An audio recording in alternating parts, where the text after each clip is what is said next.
Whether it be walking, jumping, or swimming, immigrants always find a way to get over the border. Today, we're going to be talking about a few different reasons why there shouldn't be a wall built. I mean, there is a few reasons why we could see why we do want it to get built, but in my opinion, and a way that I'm going to persuade you today, is by how much money we would spend on it and how ineffective it would be. And then we're going to move into how it would create a less diversity, creating a wall. And lastly, we're going to jump into how it's affecting so much, how this affects so much to these immigrants. Look this thing. So starting off with how this would be so ineffective, according to NPR, the wall would cost to $11 million to $20 million a mile, which is the most expensive wall of its kind. And the borderline is 576 miles long. There is already a pedestrian wall in El Rio Grande, which is in Texas, and it was $4 million per mile. So you can see that that's going to be a lot of money. Like if it's $11 million to $20 million, it's going to be per mile, and the wall is 576 miles long. And if you do the math, that's too much money, in my opinion. It's a waste of money, honestly, because either way, there's going to be a way to jump over the border or walk around the border, or you can get like smuggled in like a trailer or something. I don't know. But then,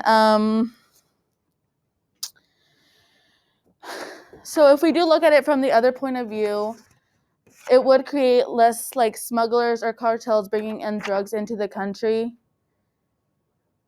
But yeah. Okay.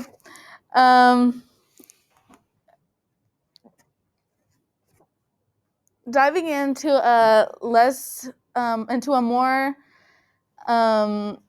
picky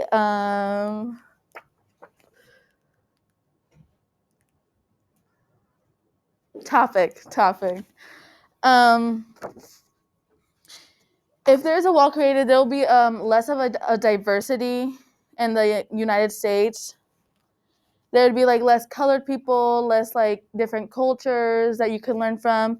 And I feel like a lot of students or like children at a young age need to learn that from a start, because there can be like some parents that like raise their kids to like see different colored people or different colored like or different like races as like something bad, which isn't really something bad, honestly. I think like having a diverse community, like you can learn different things, like from being white to Hispanic to Black or to anything else.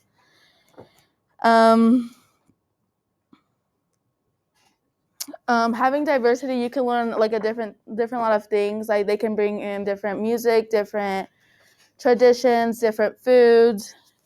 And according to the BIT, immigrants are a source of diverse knowledge and experience, which increase innovation and creativity to our community. And then, yeah. So now moving on to our third point, how this is affecting so much to our immigrants.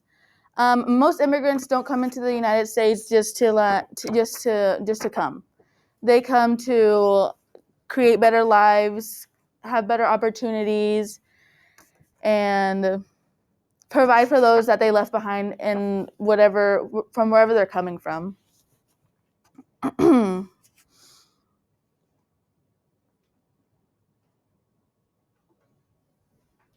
According to Journals Resources, there's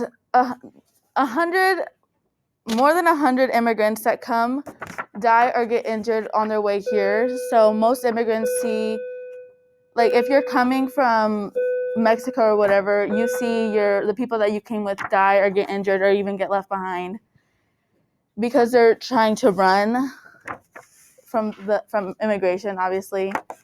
But yeah. So today we went over how much it would be, and how unnecessary it would be to make this expense. Then we also went over the diversity how it would create less diversity in our community. And lastly, we went over the effects it has on those immigrants. Thank you all for listening, and I hope I persuaded you into not building a wall.